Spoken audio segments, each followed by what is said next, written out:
Welcome to our 2020 Virtual Veterans Day celebration.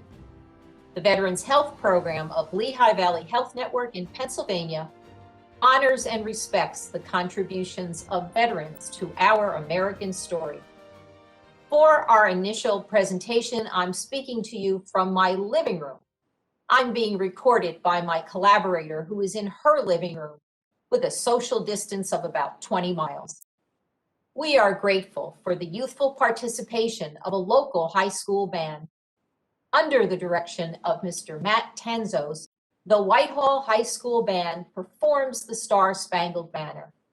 As is suitable for a pandemic, they are outdoors with no spectators, socially distanced from each other, and about 20 miles away from me.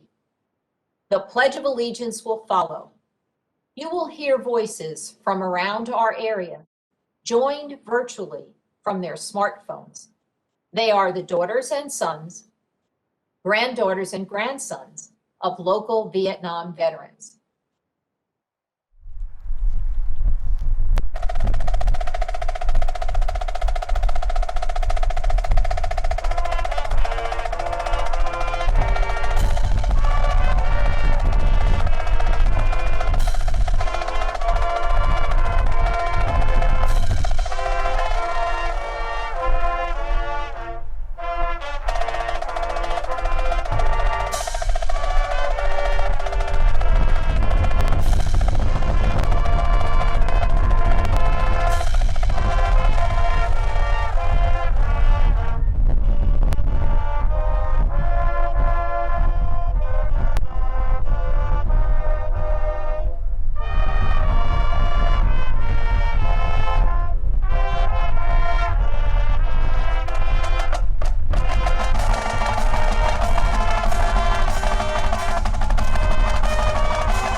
I pledge allegiance to the flag of the United States of America and to the republic for which it stands, one nation, under God, indivisible, with liberty and justice for all.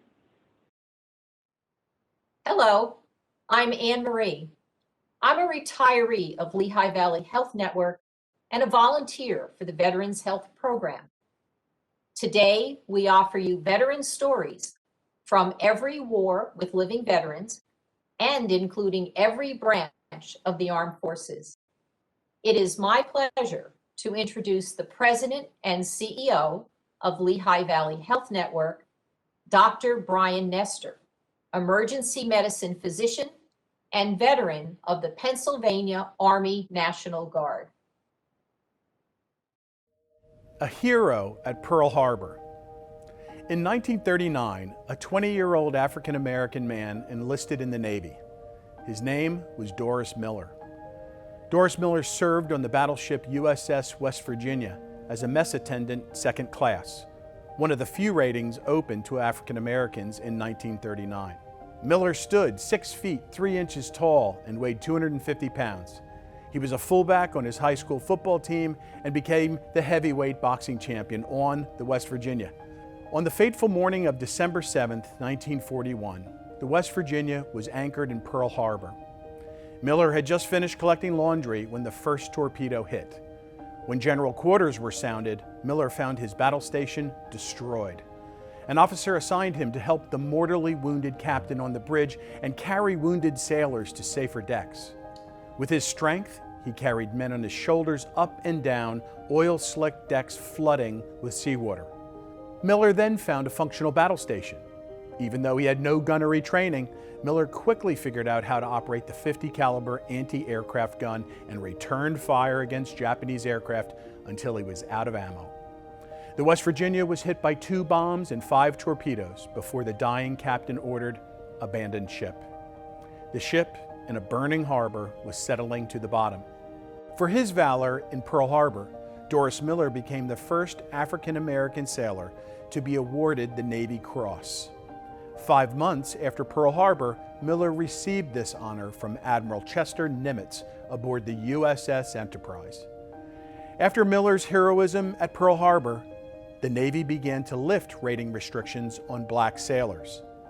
13 African American naval officers were named in March of 1944. Miller later served aboard an escort carrier where he had been promoted to cook third class. In 1943, the escort carrier was torpedoed by a Japanese sub and sunk within minutes. Miller was among the 2/3 of the crew who perished. Doris Miller was only 24 years old. 79 years later, after Pearl Harbor, a new chapter was added to Doris Miller's story. On Martin Luther King Day, 2020, the Navy held a naming ceremony at Pearl Harbor. The fourth nuclear-powered Ford-class supercarrier scheduled for delivery in 2030 will be named the USS Doris Miller. It will join the other 3 supercarriers, the Gerald R. Ford, the John F. Kennedy, and the Enterprise. This will be the first carrier to be named after an enlisted sailor and the first carrier to be named after an African American. Fire and courage. This past Labor Day weekend at the Creek Fire in California, more than 200 campers were trapped at a lake in the Sierra National Forest. The lake's camping grounds were now inside the fire lines. There was only one way out, up. California fire crews radioed the National Guard that an air rescue was risky. Undaunted, the California Army National Guard devised a rescue plan. 7 guardsmen took off at sunset in 2 military helicopters, a Chinook and Black Hawk. To see through the heavy smoke, they had to wear night vision goggles. After finding a landing site near the lake, guardsmen first loaded burn victims and others who were injured onto the helicopters. Because the pilots knew both the urgency of the situation and the capabilities of their aircraft, they took as many people as they could on that first flight. A Chinook typically transports 40 troops. For that first flight, 102 campers came on board. The Black Hawk typically transports 12 troops. 22 campers came on board. After 3 flights, the rescue of 242 grateful campers was completed at 1:30 a.m. 9 days later, the 7 guardsmen were awarded the Distinguished Flying Cross for heroism and extraordinary achievement in flight. Navy nurses, hospital ships, Korea.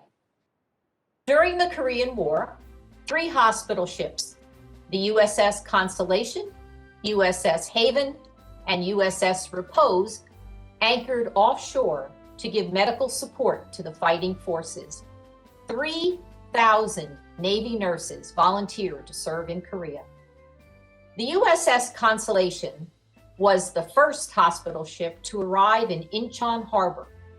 With 786 beds, it was the hospital ship of first. First female medical officer, a physician. First to use an ECG machine. First to have a blood bank.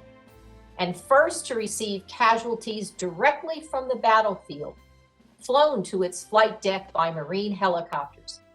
In 20 months of duty, the Constellation treated 15,000 inpatients and 20,000 outpatients. Frances Omori, U.S. Navy commander, in her book, Quiet Heroes, Navy Nurses of the Korean War, captured the feelings of the wounded. Quoting a wounded Marine flown to the Constellation, "When I arrived, I thought I was in heaven. Large bunks with clean sheets, Navy nurses. My nurse was a lieutenant commander, a World War II veteran. She was wonderful. She asked me if I wanted some ice cream. I couldn't believe it when she asked me what flavor I wanted. It was hard to believe.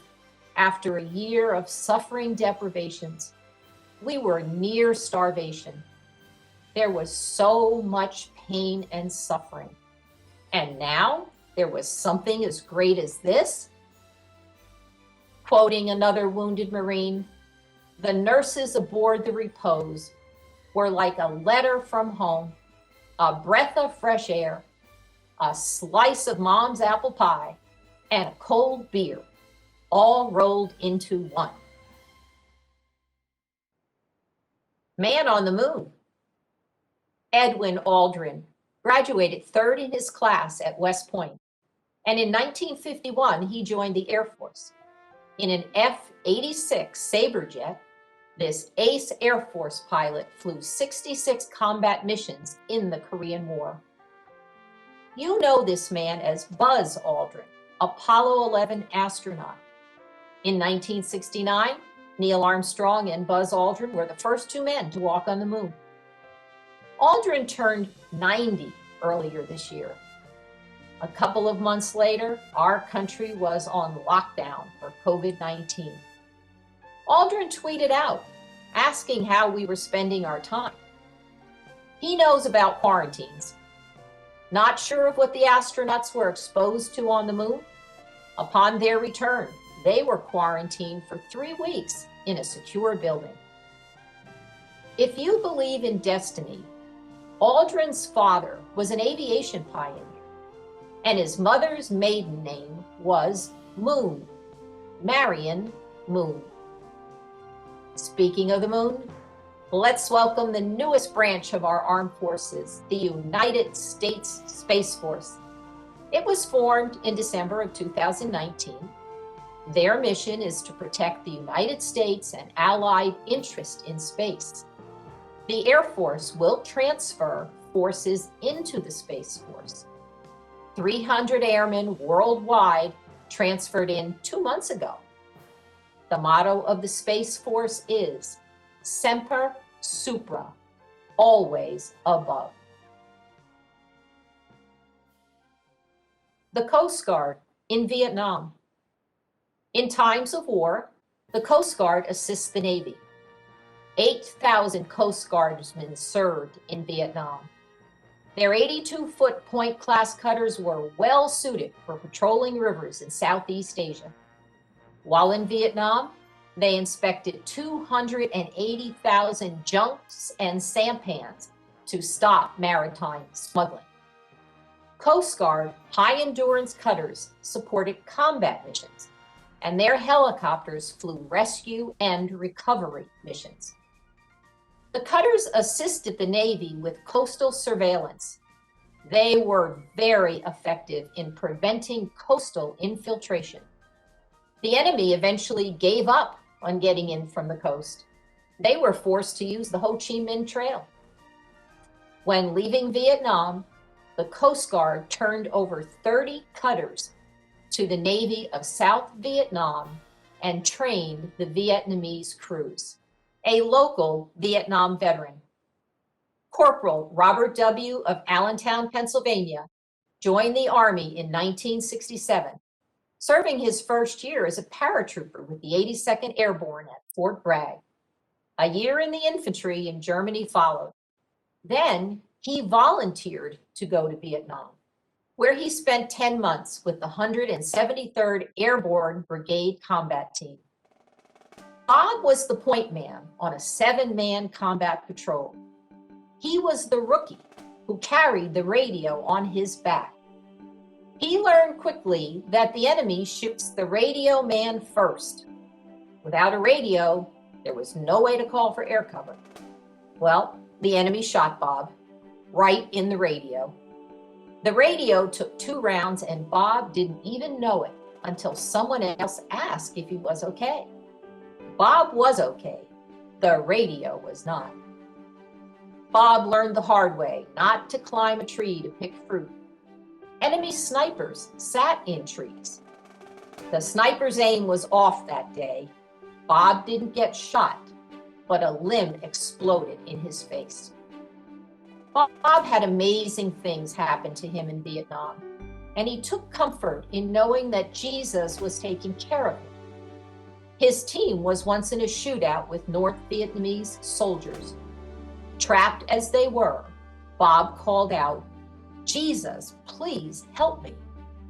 A radio that hadn't been working picked up his voice, and a helicopter pilot answered saying, I'm not Jesus, but I'm on my way. 2 helicopters came in with aerial rocket artillery to temporarily give the team air cover before they had to leave for a more urgent mission. Well, the patrol team still had to find their way out of that fight. The aerial artillery left behind a wall of fire. Bob asked Jesus to show him the way out. He crawled through what looked to him like a doorway in the firewall, and he fell into a ditch. The team followed, crawled through the ditch, and onto the jungle floor to get cover. They dug themselves in the dirt, face first, and camouflaged themselves with branches. Exhausted, they fell asleep. They were presumed killed in action. A German Shepherd scout dog, nudging his helmet, woke Bob up. A scout patrol was out to recover their 7 dead bodies, but they found all 7 of them alive. On New Year's Eve, 1970, the team was patrolling through a village when their scout smelled the enemy. The team tried to back out the way they came in, but Bob tripped 2 wires, setting off landmines. When Bob came to, his mouth felt like it was full of rocks. Spitting them out, he realized it was his teeth. 10 Americans came to Bob's rescue, disarming landmines around him so a helicopter could land and medevac Bob to an Army hospital. He was later evacuated to Japan for further medical care. A month later, Bob came home. Though he suffered lifelong injuries, 50 years later, Bob still shares his story and thanks Jesus for taking care of him in Vietnam. On Memorial Day, 1986, at the tomb of the unknown soldier, President Ronald Reagan said, "They were quite a group, the boys of Vietnam, boys who fought a terrible and vicious war without enough support from home. Boys who were dodging bullets while we debated the efficacy of the battle. They chose to be faithful. They chose to reject the fashionable skepticism of their time. They chose to believe and answer the call of duty. They had the wild, wild courage of youth. They seized certainty from the heart of an ambivalent age. They stood for something."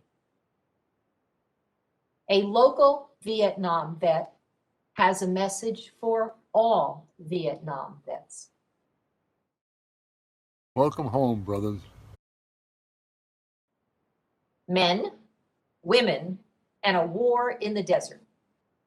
With the mission to drive Iraqi occupiers out of Kuwait, the Persian Gulf War was fought in 1990 and 91. U.S. troops set up their defensive line in Saudi Arabia. This was the first time that Saudi Arabia permitted foreign troops on its soil. This was a war Americans back home watched on TV. We saw the Scud missile attacks on our troops. Think of our troops living in the desert in tent camps. This was the largest deployment of women in combat theater in American history. A woman's role was combat support, not combat. The women were air traffic controllers, ammo techs, ordnance specialists, radio operators, drivers, and military police. Some women flew helicopters and recon aircraft. Of the 540,000 troops, 37,000 of them were women. That's 7% of the U.S. forces, mostly Army. The Army hovered low in radio silence in their Apache attack helicopters. They took out Iraq's warning net at the beginning of Desert Storm.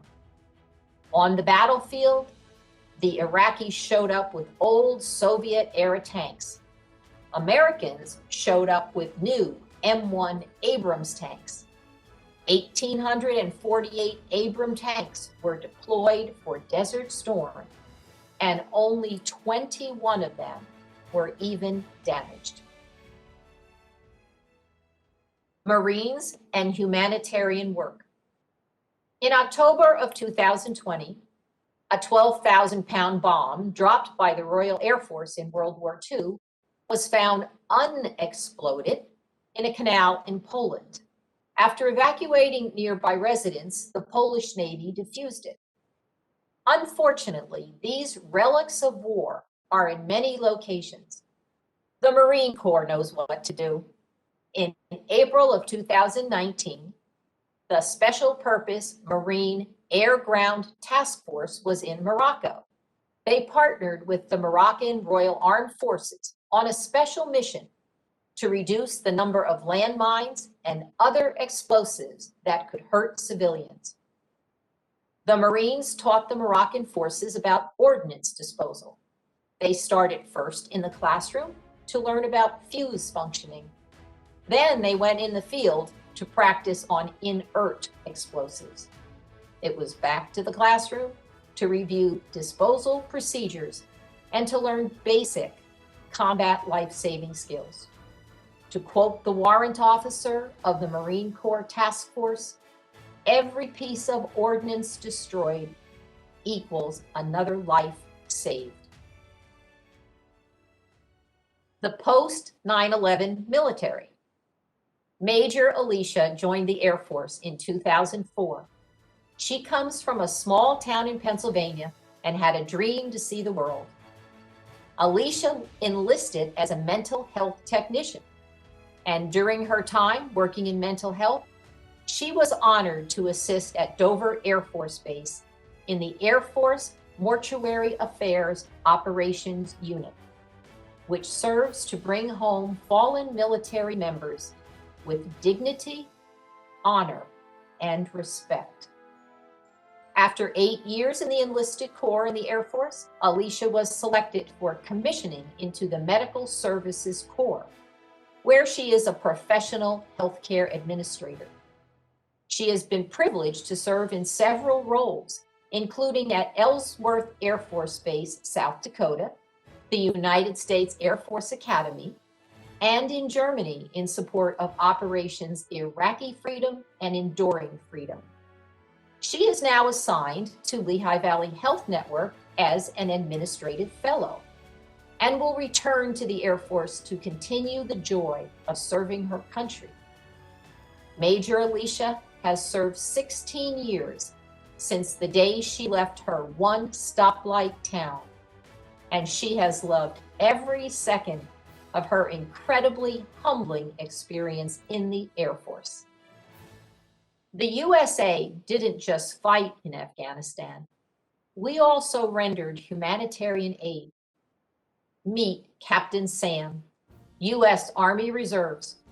Only 2 months after his wedding, Sam was deployed to Afghanistan. His assignment was civil affairs, in which he acted as a liaison between the U.S. government and the host nation. Sam was stationed at a forward operating base. Involved in building infrastructure, he had to check on projects.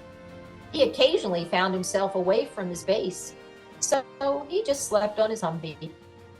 Medical care was a desperate need. U.S. soldiers played with the kids while their parents received medical assistance. Handing out humanitarian aid was important work. Yes, it snows in the desert. A local had to shovel snow off the roof of his home, which is made of clay and grasses. On Christmas Eve, Sam enjoyed making a snow angel. Sam is currently working on his master's in healthcare administration. He is assigned to Lehigh Valley Health Network as an administrative fellow and will return to the Army for another 4 years. Sam's favorite photo from Afghanistan is of a poppy growing out of a sandbag.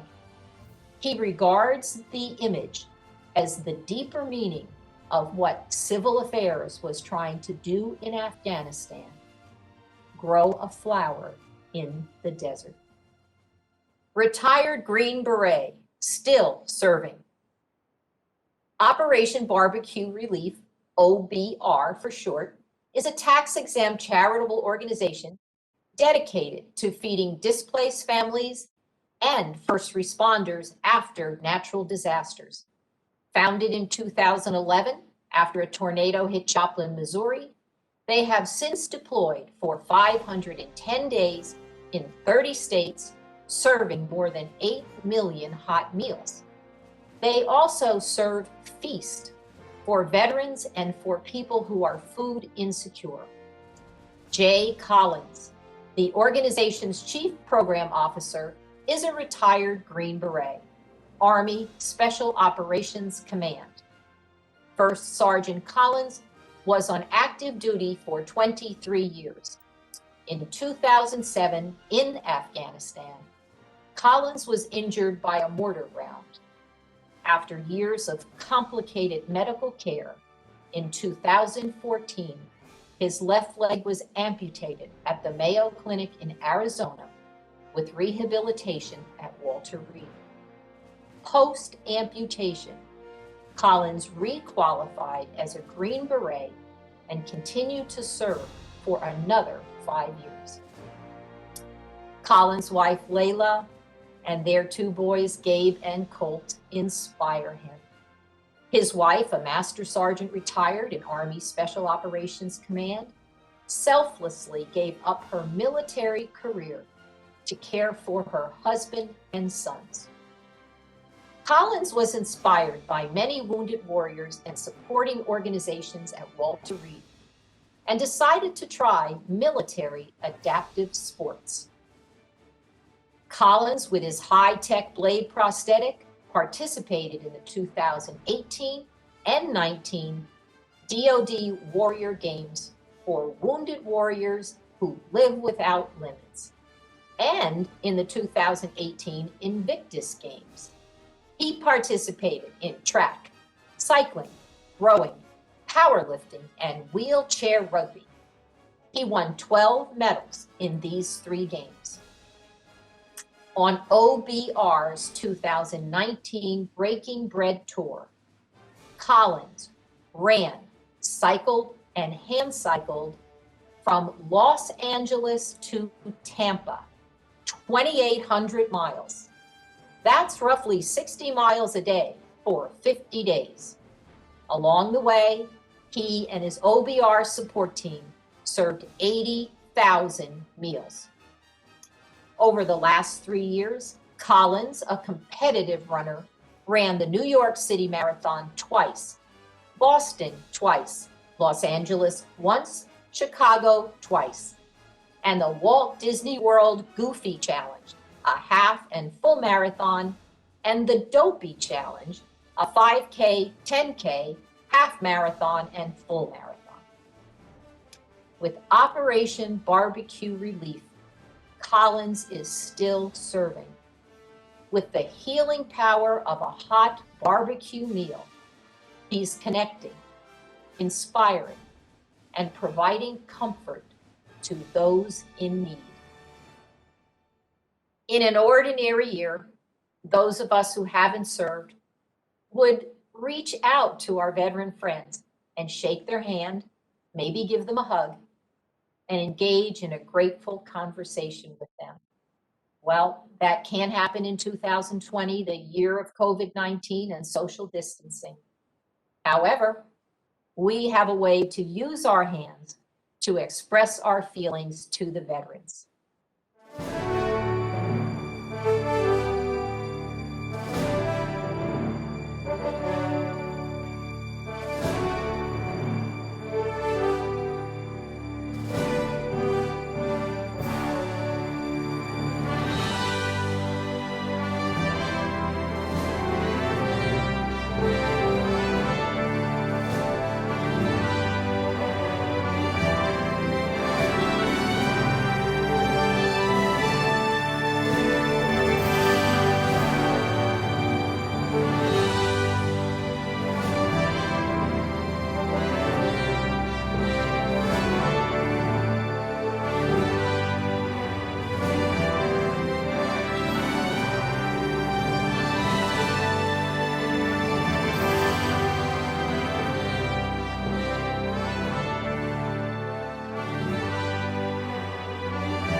Veterans, we'll never quite know all that you faced when you served our country. Whatever your story is, whatever sacrifice you made in serving our country, we hope you tell your American story. Thank you, veterans, for doing what you're called to do so we all can safely do what we're free to do. I'd like to thank my collaborators, Mercedes, Brenda, and Alex. Thanks to all from the Veterans Health Program of Lehigh Valley Health Network of Pennsylvania. For everyone watching, be strong, be safe, and be well.